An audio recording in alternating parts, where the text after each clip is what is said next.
Tapos, lilinawin ko lang yung sa isang post, no, minabasa ako isang post, nag-i-spread daw ako ng false information. Sa Tagalog, nagkakalat daw ako ng maling impormasyon. So wala po akong kinakalat na maling impormasyon.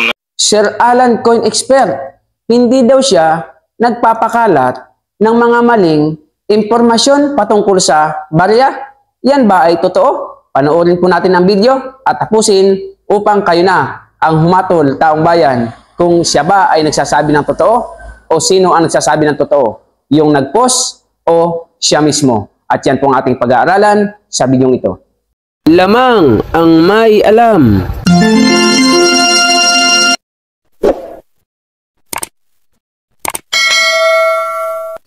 Ginto pilak ang ibabaw ko, pag pilatis ng ginto eksperto ko.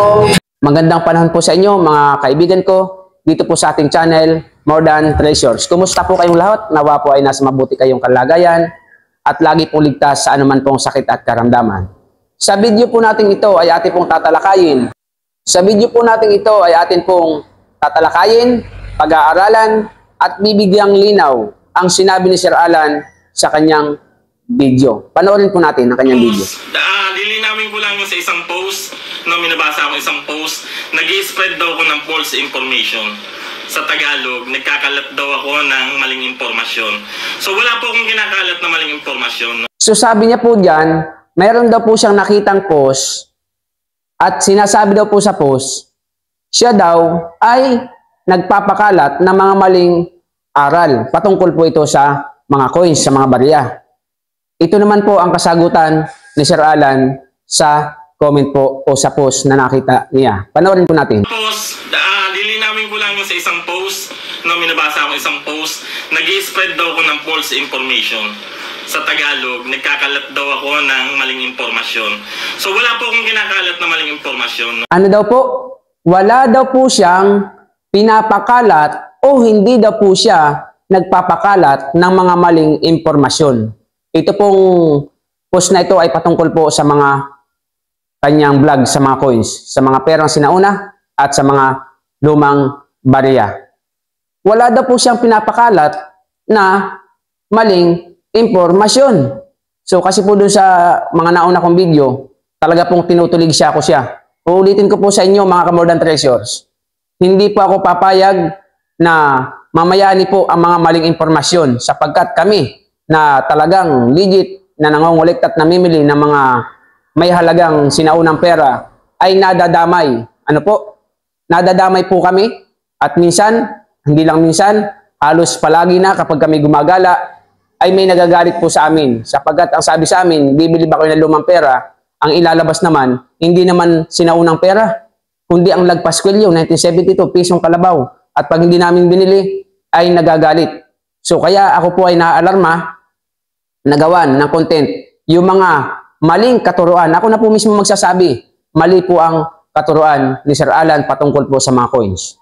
So sinagot po ni Sir Alan, hindi daw po siya nagpapakalat ng mga maling impormasyon. Ang tanong, sino ba ang nagsasabi ng totoo? Yung nag-post, yung nagko-comment sa kanya na siya ay nagsinasabihan na mali ang kanyang impormasyon patungkol po sa mga perang sinauna na binibili niya ngunit wala naman talagang halaga patungkol po sa 20 pesos na mga error coins. Sino ba ang nagpapakalat o sino ba ang nagsisinungaling sa dalawa? Si Sir Alan ba o ang nag-post patungkol sa kanya na nagsasabing mali daw o nagpapakalat daw po si Sir Alan ng mga maling impormasyon? So, sa video pong ito ay panoorin po ninyo, pag-aralang mabuti, mga ka-More Than Treasures, mga taong bayan, kung sino ba ang totoo, si Sir Alan ba o yung nagpo-post na siya ay nagkakalat ng mga maling impormasyon patungkol sa barya. Tingnan niyo po yung kanyang pamagat, yung upload niya sa kanyang YouTube. Ano ang nilagay niya doon? Coin expert. Ano pong nilagay niya doon? Coin expert nagsalita na. So ang ginawa niya pong pamagat sa kanyang content ay coin expert. Kasi pag sinabi kong coin expert ako, talagang dapat ay magaling ako sa coins. Ano po? Coin expert. Ngunit ang tanong, totoo nga ba na siya ay eksperto sa coins? Tignan niyo po yung nangyari po sa kanya dahil siya daw ay coin expert. Panoorin niyo po. Yun mga tol, ito yung ating 1906 1 peso coin. So ngayon pinag-uusapan to sa social media ngayon. Dahil doon sa video ni Sir, ayan yung coin expert ni Boss Toyo. Ayan, si Sir. Nakalimutan ko yung pangalan niya, ano mga tol. Nakita niya, nasuri niya sa video ko, no, mga tol, yung aking coins. So sabi niya sa video niya, nabudol ako. Nung napanood ko yun mga tol, kinunta ko agad yung nagbenta sa akin ng coins, no, mga tol. Nung itong 1 peso coin, no, na ito. So, kinunta ko agad at pinuntahan agad namin dahil malaking pera din naman yon mga tol, no, yung napakawal natin dito sa 1906 na 1 peso coin. Pinuntahan namin. Ano daw po ang sabi? Nakabili po siya ng 1906 na piso coins at siya daw po ay nabudol. Sa sobrang galing kasi coin expert. Ano po ang sabi niya? Dahil siya eksperto, nakabili po siya ng pisong 1906 at siya daw ay nabudol. Ano pa ang sabi? Laki din daw pong halaga ang nawala po sa kanya. Siguro ang pagkakabili niya po sa coins ay malaki-laking halaga daw. Kaya nga po pinuntahan niya agad nung malaman niyang siya ay nabudol. So number 1, mga ka-more than treasures, mga taong bayan, ang sabi niya, siya ay coin expert. Pero bakit siya ay nabudol, ano po? Ng malaking halaga. At pag pinanood niyo po yung buong video niyan, binalikan niya po yan, yung nakabudol sa kanya, at gusto niya sanang bawiin yung pera, pero wala na daw dahil daw po ay nagastos na. Pangalawa, tingnan niyo po, mga ka-more than treasures. Sa comment section, wala namang ganyan, no? Ayun yung lagpas ang kwelyo, mga tol. Yan po, yan, ulitin ko lang uli. Ito po ay common error coins. Ano daw po? Common error coins daw po ang 20 pesos lagpas kwelyo. So ang sabi niya po dito, yung daw pong 20 pesos lagpas kwelyo, patuloy po siyang bumibili. Ngunit ito daw po ay common error coins lamang. Malinaw po, take note, sinabi niya po sa video, ang 20 pesos daw po lagpas kwelyo ay common error coins lamang. Ang tanong, paano niya nasabi na ang 20 pesos na lagpas daw kuno ang kwelyo ay common error coins lamang? Ito ba ay inilabas ng BSP? Nagsalaysay ba ang BSP? Nagbalita ba ang BSP? Na sinasabi ng BSP na ang pinalabas nilang 20 pesos na sinasabi ni Alan Lagpascuello ay error coins? Wala pong ibinabalita, wala pong nilalabas, wala pong testimonya ang Bangko Sentral ng Pilipinas na error coins ang nilabas po nila na 20 pesos na ibig sabihin ni Alan ay lagpas kwelyo. Ano po ba ang ibig sabihin ng common? Pag sinabi mong common, karaniwan. Malimit mo nang makita, lagi mo nakikita o marami. Common error coins daw. Ibig sabihin, marami nito. Kaya nga daw ay yan daw po ay lagi nakikita sa merkado. Marami daw po nakikita sa merkado. Sinabi niya po yan sa kanyang mga video na ang common error coins na sinasabi niya lagpas kwelyo, marami ka pong makikita sa merkado. Ang tanong, sino ba ang may karapatan na magsalita o magdesisyon sa pera ng Republika ng Pilipinas kung ito ay may error o kung ito ay perfect na coins? Si Alan Bartolome ba? Sino ba siya? Sino ba si Alan Bartolome? Gobernador ba yan ng Bangko Sentral ng Pilipinas? Presidente ba yan? Para hatulan niya na ang 20 pesos daw paskwelyo daw ay error coins.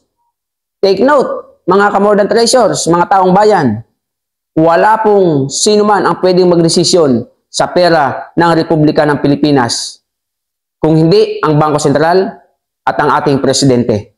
Yan lamang po ang pwede pong magdesisyon kung yan ba ay may halaga, kung yan ba ay ipipace out na, at kung yan ba ay error. Pinagpipilitan niya po na common error coins lang yan. Kung yan po ay error, ibig sabihin ay mali. At sinabing common error, ibig sabihin, marami po yan. At yan ay karaniwan na lamang na nakikita.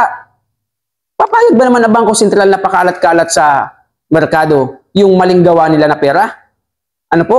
Hindi po yan error. Basta yan po ay naibibili pa, binibili pa, tinatanggap pa sa tindahan.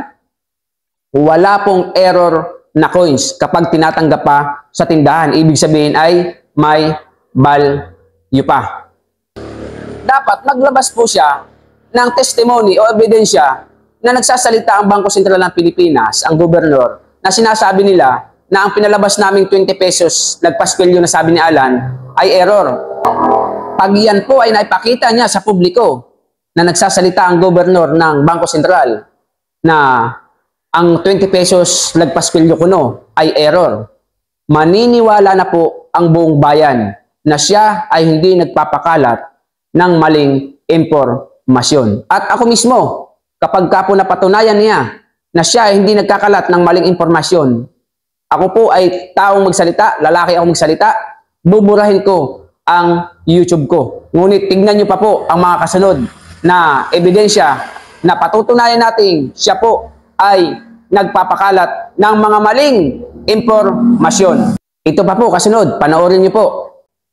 United States of America. Ayan mga tol. $1. So ayan mga tol. So dahil alanganin ako, no, sabi ko sa kanya, bibilin ko yan mga 15. Kasi alanganin ako eh. Pero pagka, mga tol, tinignan nyo dun sa, sa Google, no, lalabas talaga siya 25,000, no. Ayan, itong coins na to. Ayan, pagka ni-research niya yan. So, ayun yung nilagay niya na price, oh. Pero, binili ko siya 15, mga tol. Tapos itong mga to, binayaran ko lang sa kanya na 1,000. Eto. Ano pong sabi? Siya daw po ay bumili ng $2 sa halagang 15,000. Okay? Ganyan ba ang eksperto? Ano po? Sinasabi niya eksperto siya. Pero may nagbenta daw po sa kanya ng $2, binayaran daw niya ng 15,000 sapagkat hindi siya sigurado. Dahil nag-research daw po siya sa Google, kahit daw po mag-research ka sa internet, ang sabi niya, ang lalabas daw po ay 25,000 ang halaga ng $2. Common sense. $2, yan po ay kusing lamang ng bansang Amerika. Ang apat po niyan ay equivalent of $1 na ang halaga ngayon ay 58 pesos .90 something. Ano po? Tapos yung $2, binili niya ng 15,000. At ang sabi niya pa po sa video, panoorin niyo po yan, patuloy pa daw po siyang bumibili o baka meron pa kayo nito, bumibili pa ako ng $2. Ang bili niya po ay 15,000 pesos. Dapat patunayan niya. Kung talagang patuloy pa siyang bumibili ng $2 na 15,000 ang isa. Kasi sabi niya patuloy pa po siyang bumibili. Yung mga nahuhuli niyang video, itong mga latest niyang video, sinasabi na niya, yan daw ay kapag nag-comment ka na lang, ano po, mapipili ka. Ngunit sa mga sinauna po niya, mga nauna niyang video, wala po siyang sinabi doon na ang pwede niya lamang bilhan ay mga nagsusubscribe sa kanya at nagla-like and share. Wala. Basta ang sabi, ilapag yun sa comment section, bibiling ko. Sabi niya, patuloy po tayong bumibili ng mga error coins, 20 pesos nagpaskwelyo. At patuloy pa tayong bumibili ng $2. Ang sabi niya doon, 15,000 ang bili niya, sapagat hindi siya sigurado kung iyan nga, binili niya ng 15,000. Unang-una, kung wala kang alam sa isang bagay, huwag mong sasabing eksperto ka. Kaya nga po sa YouTube, nilagay niya doon, Coin Expert. Panoorin niyo po ang YouTube niya. Kukunti ang nanonood. Ano po? Laglag siya sa YouTube. Bakit? Sa YouTube, pagalingan po dyan. Booking na agad siya. Nung mabooking siya sa YouTube, na nilagay niya doon, Coin Expert, nagsalita na Coin Expert, wala na pong nanood sa kanya. Laglag na po ang YouTube niya. Lumipat naman siya ngayon sa Facebook. Anong sabi niya? Patuloy po tayong bumibili ng mga 20 pesos error coins, lagpaskwelyo. So, naniwala po ang lahat ng nakakapanood. Siyempre, katulad ko, halimbawa, kailangan ko ng pera. Ako ay hindi naman mayaman, hindi mapera. Talagang kailangan ko ng pera. Nag-iipon ako ng 20 pesos, lagpas kwelyo. Ang tanong, sa dami ng naniwala sa kanya, binili ba niya lahat? Kasi ang sabi niya bibilhin daw po niya ang mga 20 pesos lagpas kwelyo. Ito pa, ang sabi niya, panoorin niyo po. Mga tol, ito pa ang isa sa mga binibili natin. No? Binibili natin to ng 2,000 din ang isa. Yan, 1972, Jose Rizal, no, mga tol. Ayan. So, very common din to. Marami din ang may hawak nito, no, itong 1972 na to, mga tol. So, i-grab nyo din. No? Yan, mga tol, isa yan sa binibili natin na common coins. Yung Jose Rizal, 1 piso, 1972, 1973, 1974, no, mga tol. Yan. Anong sabi? Bumibili daw po siya, tumatanggap po siya, patuloy pa siyang bumibili ng 1972, 1973, at 1974 na pisong Jose Rizal na halagang 2,000 ang isa. Ang tanong, mayroon bang lumabas o mayroon ba na coins na Jose Rizal piso na ang taon ay 1973? Naglabas ba ang Jose Rizal piso, ang Bangko Sentral ng pisong Jose Rizal na ang taon ay 1973? Kasi may nauna na pong nagpauso. Kapag namimili, ang hinahanap, 1971. Wala naman pong 1971. Ngunit ito naman pauso ni Sir Alan, pinauuso niya, meron daw 1973 na pisong Jose Rizal. Magkano bili niya? 2,000 kasama ang 1972, 73 at 1974. Kayo na pa ang humusga. Tama ba? Hindi ba nagpapakalat ng maling impormasyon yan, Sir Alan? Tignan niyo po. Mayroon daw 1973 at binibili niya ng 2,000 ang isa. Ang tanong, meron nga bang 1973 na piso? Kayo na po ang humusga kung meron nga pong 1973 na pisong Jose Rizal. Ito po kahuli-hulihan. Maganda po ito, malupit ito. Panoorin niyo po. Naghahanap tayo nito. Kasi alam ko, masasaid din yan mabibilang natin yan kung ilan lang yung error na yon. So, ngayon, pagka napasa akin lahat yung error na gano'n, yung lagpas yung kwelyo, mataas ang value, magiging value nun pagka yung naitago ko lahat yung gano'n, tapos ako lang yung meron nung ganong error, no? At alam ko pagdating ng, hindi man, ngayon sa panahon ko, Ano pong sabi? Patuloy daw po siyang bibili ng 20 pesos lagpas kwelyo sapagkat kapag daw iyan ay naubos at napasa kanya na lahat ng mga ginawa ng Bangko Sentral ng Pilipinas. Kasi lahat pag daw napasa kanya na lahat ng 20 pesos na lagpas kwelyo, ay alam daw niya na tataas ang value nito. So, ang sabi niya, kapag halimbawa daw po yung lahat ng 20 pesos lagpas kwelyo, ginawa ng Pilipinas, Bangko Sentral, ay nasa kanya na. Sigurado daw tataas ang value nito. Kaya patuloy daw po siyang bumibili. Ang tanong, kaya ba diyang bilhin lahat ng mga nilabas na Bangko Sentral ng Pilipinas na 20 pesos na sinasabi niyang lagpas kwelyo? Ano po? Kaya ba niya? Baka hindi niya alam kung ilang piraso ang ginawa ng Bangko Sentral ng Pilipinas. Dapat alamin niya. Piraso ang ginawa ng Bangko Sentral ng Pilipinas na 20 pesos lagpas kwelyo. At ang sabi niya, bibilhin daw po niya lahat. O ito po mga ka-More Than Treasures, para mapatunayan ninyo kung sino ang sinungaling. Yung nag-post ba o siya. Alokin niyo po siya. Yung 20 pesos niyo, ibenta niyo po sa kanya. 2,000. Ako na ulit ang hahamon dyan kay Sir Alan. Ano po? Hinahamon ko ulit yan. Bilhin niya po ang mga 20 pesos ko. Lagpas kwelyo. Pag sinabi kasing bilhin niya lahat. Lahat ng mga 20 pesos sa buong Pilipinas, sino man ang may hawak nito, kailangan bilhin niya ng 2,000 sapagkat ang sabi niya, alam niyang mauubos din yan at kapag naubos na, lahat na nasa akin na, tataas ang value niyan. Patunayan niya na kaya niyang bayaran ang lahat ng 20 pesos lagpas kwelyo na ginawa ng Bangko Sentral ng Pilipinas. Ako na makikipag-agreement sa kanya. Signing with notary ng abogado. Lahat ng 20 pesos lagpas kwelyo. Ako na ang agent niya, ako na ahente niya. Ano po? Bilhin niya ng halagang 2,000 ang isa. Hihingi naman ako ng permit sa Bangko Sentral na ibebenta ko sa kanya. Bigyan nila ako ng permit na magbenta kay Sir Alan ng 20 pesos lagpas kwelyo sa halagang 2,000. Matutuwa sa akin ng Bangko Sentral kasi siyempre, pasok sa atin ang pera. Ano po, ilang peraso ang ginawa ng Bangko Sentral ng Pilipinas para magbenta, para bilhin ni Sir Alan at kaya niyang ubusin. Sa sobrang dami ng ginawa ng Bangko Sentral ng Pilipinas, sisiguraduhin ko dyan kay Sir Alan. Kasi limpak-limpak na daw ang kinita niyan. Yung mga nagko-comment sa akin sisiguraduhin ko limpak-limpak niyan. Naku po, ay baka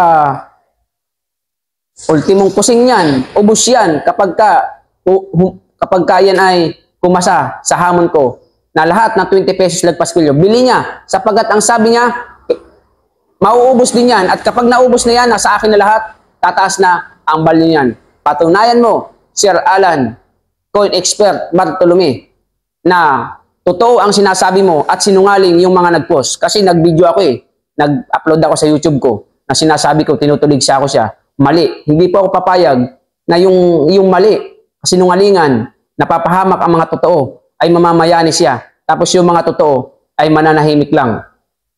Wala po itong kasamang inggit, ngunit naaalarma ako dahil sa aking pamimili, malimit po ay may nagagalit sa akin. Dahil po sa maling turo ni Sir Alan, lahat daw ng 20 pesos lagpas kwelyo, bibilin niya dahil alam niyang ito'y mauubos din at pag ubos at nasa kanya na lahat, tataas daw po ang value. Patunayan mo sa buong mundo na bibilin mo ang lahat ng 20 pesos lagpas kwelyo. Bilhin mo lahat na nagko-comment sa Facebook mo. Lahat na nagko-comment sa Facebook mo na may 20 pesos lagpas kwelyo, bilhin mo ng 2,000. Pag naubos mo yan, meron pa sa akin at sisiguraduhin ko sa iyo, yung lagpas kwelyo mo ay mawawala ang kwelyo. Sisiguraduhin ko sa iyo. Patunayan mo na bumibili ka ng Jose Rizal piso 1972, 1974. Ang sabi mo, patuloy ka bumibili sa 2,000 halaga. Patunayan mo na mayroong Jose Rizal piso na 1973 series. Patunayan mo na bumibili ka ng $2 United States of America na sa halagang 15,000 pesos. Patunayan mo na ang 20 pesos na ginawa ng Bangko Sentral ng Pilipinas na tinagurian mong lagpas kwelyo ay error.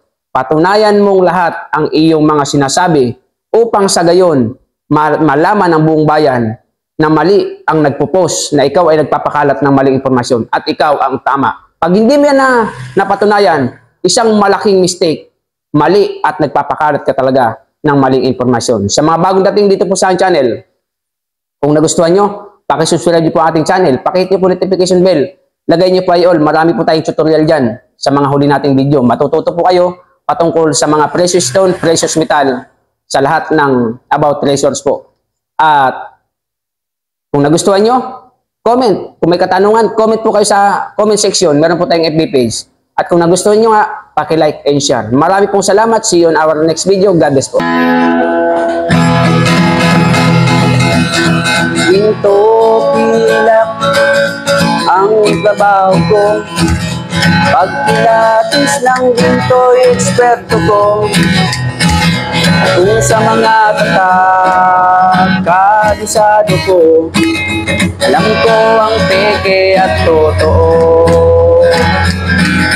Ako ay isang asayat ng ginto. Alam ko ang tunay at totoo. Kung usapan ay alas lang, yan ay kaya nating patunayan.